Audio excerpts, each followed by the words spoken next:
And to decode the verdict now, I'm now joined by Madhavan Narayanan, senior journalist, and Yuvraj Pokharna, columnist. Thank you very much, gentlemen, for joining us this evening. So, Madhavan, to you first. The Prime Minister over there at BJP headquarters talking about Vikas Ki Guarantee having won over the lies that were really spread.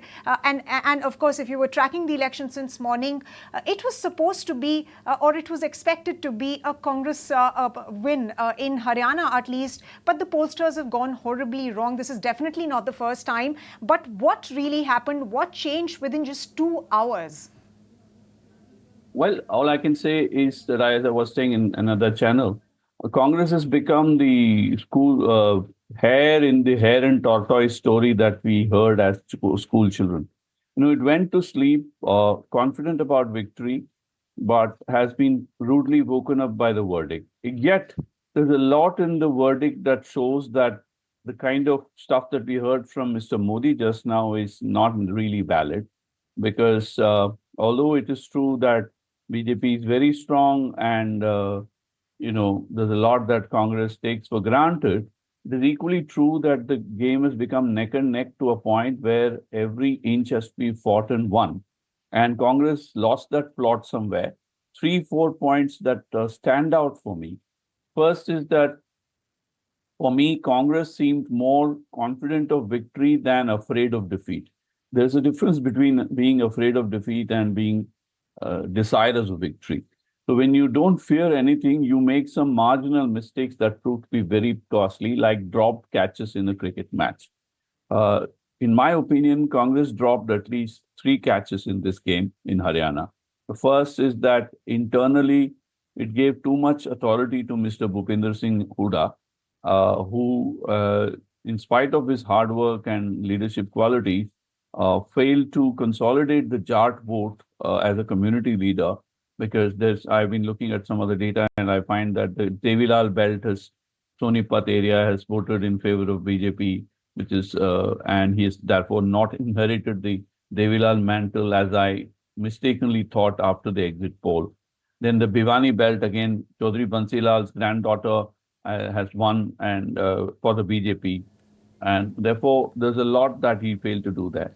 Second thing is internal polity divisions. I was contrasting this with Karnataka Assembly elections, where despite their rivalry ambitions, D.K. Shivkumar and Siddaramaiah came together and one became a deputy CM, the other became CM. There was coherence in strategy, energy, and synergy. That is missing in Haryana, because Kumari Selja was sulking for a good 10 to 12 days, which, as I said, is like playing a 50-over match in which 10 overs a batsman doesn't play any stroke. So that is not the best way to do things. And if you consider the fact that Selja is a Dalit leader, and Dalit votes have historically been with the Congress, and now you have new parties like the Azad Samaj Party, led by Chandrasekhar Azad, and a traditional party like Bahujan Samaj Party, also having somewhat countable presence. Now, the important thing to remember, Sumita, in this Haryana election is that it's not just about who won the seats. It's about what was the victory margin and what must have cost the Congress to lose. BJP and absolutely, absolutely, Madhavan, and that's what the Prime Minister was also alluding. The Prime Minister was also alluding to not just the number of seats that the party has won, but also the vote share that has allegedly increased for the party, is what the Prime Minister was stating, both in the states of Haryana and Jammu and Kashmir. Let me come to you, Yuvraj, at this point in time. We're also talking when the Congress party has raised questions once again on Election Commission data, on EVMs, and despite the fact that the Election Commission has dismissed these allegations, it has called these allegations as mala fide and unsubstantiated claims. Why is the Congress party acting like a sore loser? Because it is not really questioning Election Commission data or EVMs where it is won, but only where it is lost. Sumita, this selective approach of Congress is nothing but a classic case of the grapes turning sour. This is not a new thing. It has become a sine qua non of the politics of the Congress. Let me give you a short recap. Let us go back to date of June 4, 2024. And on the very website of Times Now, Economic Times, ET Now, you will find, and your audience will find a heading that the same thing happened. Congress turned on to Election Commission, alleging that the data is slowly uploaded. And again, Election Commission gave a befitting response that these allegations are unfounded. So this is a classic case. But let me delve deep into the issue. The infighting the Congress faces is unprecedented these days in every state. Second, when you juxtapose BJP with Congress, the only thing that discerns this party is Congress does not have an emotional cadre that works on the ground level. The only factor in this is when it comes to 2024 elections, the BJP cadre was very much, highly complacent that up ki baar 400 par. So we need not do the booth management. But this time I am being told RSS is the dark horse. RSS covered the 7,000 villages of Haryana, and that too, they have touched an individual household 2 times at least, that I'm being told. And every second day, RSS managed to convene a Vidhan Sabha level meeting. That is one.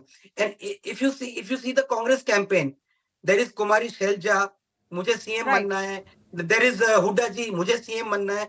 And last 10 seconds, I'm also being Absolutely, told by Yuvraj. So people on the there ground. was that fair bit of infighting also, which has impacted, the votes for the Congress party. Meanwhile, the BJP has won as far as those grounds are concerned. It also tried to arrest anti-incumbency by changing its chief minister. And Madhavan, that seems to be a smart strategy because the allies are also now questioning the Congress party. We heard Priyanka Chaturvedi earlier in the day questioning the Congress party's strategy, while also stating that the BJP was able to arrest anti-incumbency by these measures.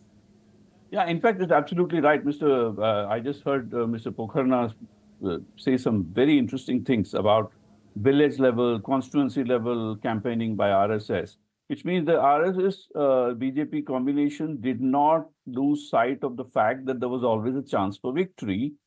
They did not give up in advance. And Congress, in contrast, that's the point I was trying to make before. Apart from internal dissensions and a lack of coherence, there was also this failure to stitch up an alliance with, let's say, the Aam Aadmi Party. Now, everybody is talking only about seats. That's not the way to look at it. Even if Aam Aadmi Party lost deposit in several constituencies, in one case, I heard the victory margin is as low as 200 seats, 200 votes. And therefore, there have been 20 constituencies where I believe it's just around 500 votes or something. When you have such a wafer-thin margin, you are looking at a scenario where not one vote should be lost, if possible, at the ground level, what we call hand-to-hand combat, if you want me to use a war analogy. And that was something completely lost on Congress. And if you look at the fact that in Jammu and Kashmir, the Congress-NC alliance seems to have proved very good for both parties. Whereas if you look at Haryana, the fact that Congress didn't have an alliance has proved to be bad for the Congress.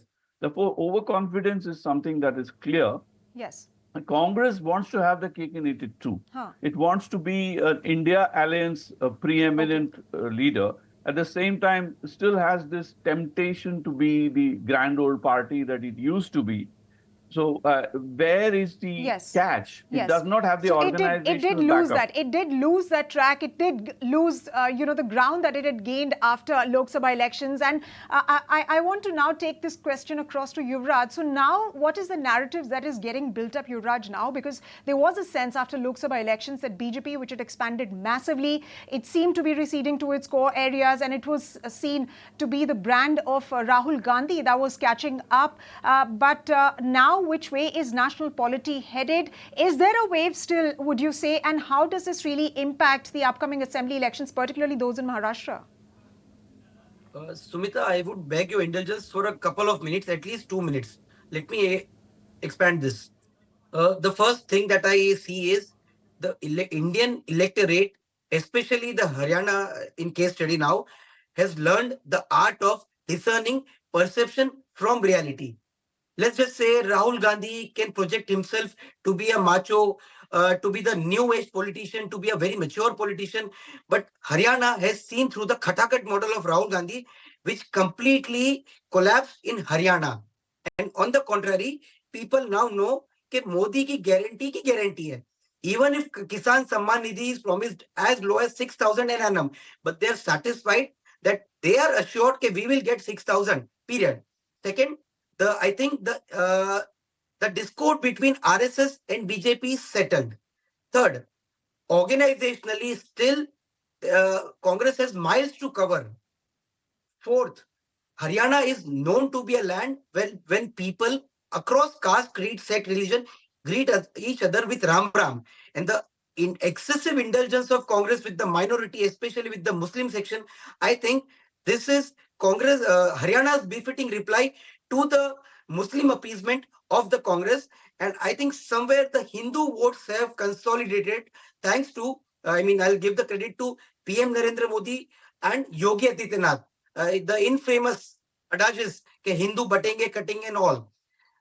These are things. And last, I think this is a mandate to brand Modi once again, and the voter has accepted that we were complacent. We did not go out to vote because we thought that you're going to win. Sorry, Modi ji, we are again coming to vote, and this explains the enhanced, augmented vote share of the BJP. Right. And last right, 5 Yuvraj, seconds. let me take that point across to Madhavan. Madhavan, so Yuvraj stating that this.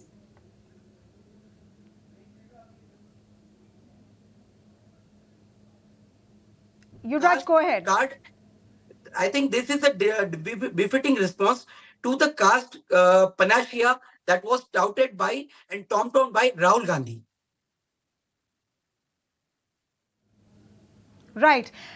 So we'll come to some of those points, but let me talk about brand Modi, Madhavan, because this election, as many are touting, and of course Yuvraj was also saying that it is about the testimony of brand Modi that remains intact, and especially his hold on urban areas and semi-urban voters. Would you agree with what Yuvraj is saying, or are you seeing a different trend pan out? I would agree only on the conclusion of the election victory, not the reasons attributed by Yuvraj Pokharna. I think there are two significant points that I would observe here. One is that the Modi image was not as towering in the Haryana elections as it was, in other places. It was more about brand Vikas rather than brand Modi, and that is clear to me. The other thing is, unlike several other elections, there was no Hindu-related rhetoric being spewed across Haryana this year throughout the campaign. And third point, as a context, let me mention how Lok Sabha elections figured in a way where the BJP did badly in several significant parts of Uttar Pradesh, in spite of the so-called double-engine Sarkar and Yogi Adityanath, and to the point that even the Ayodhya seat was lost to a Samajwadi Party candidate who was ironically named Avdesh Prasad. So you're looking at a thing where any party can claim that it won on any ground. But if you look at a data-based analysis, the painstakingly built development schemes by the BJP and the Congress failure to exploit any of the anti-incumbency sentiment seems to have been played a bigger role. Therefore, I would say this is a bigger defeat for Congress than a victory for BJP. It's the same thing in plain facts. But from a perspective, this was a match that Congress lost more than the BJP won. Right. And I think Madhavan. I have stuck my neck out before because I'm not just talking about Haryana. I'm looking at Karnataka. I'm looking at some of the verdicts in the Lok Sabha elections. It is clear as day to me that Modi, more than Modi, the personality, the charisma, or the speech, what we are seeing now is the organizational power of RSS and BJP, the development schemes, some of which are BJP's own schemes, and some of which have been stolen. Madhavan, you've pointed out those factors earlier. Let me quickly take in closing comments from Yuvraj. Yuvraj, in 50 seconds, how different do you think Maharashtra elections now be, and of course elections in other states like Bihar, and most importantly in Delhi? Sumita, the two different states do not have any common bearing, but this is going to be a very bolsterous result for the BJP cadre. And it is a precursor to the good coordination between the RSS and the BJP. Now that the BJP has openly, showed this thing that Rahul Gandhi has lost more than 88 elections. So this is going to create a psychological pressure, and BJP will catch this flutter for the coming times. Right. Right. On that note, gentlemen, thank you very much for joining us this evening. We're completely out of time, but definitely the stage has been set for more high-stakes battles coming up in the form of other assembly elections in the state. On that. If you like this video, then like, share and subscribe to ET Now.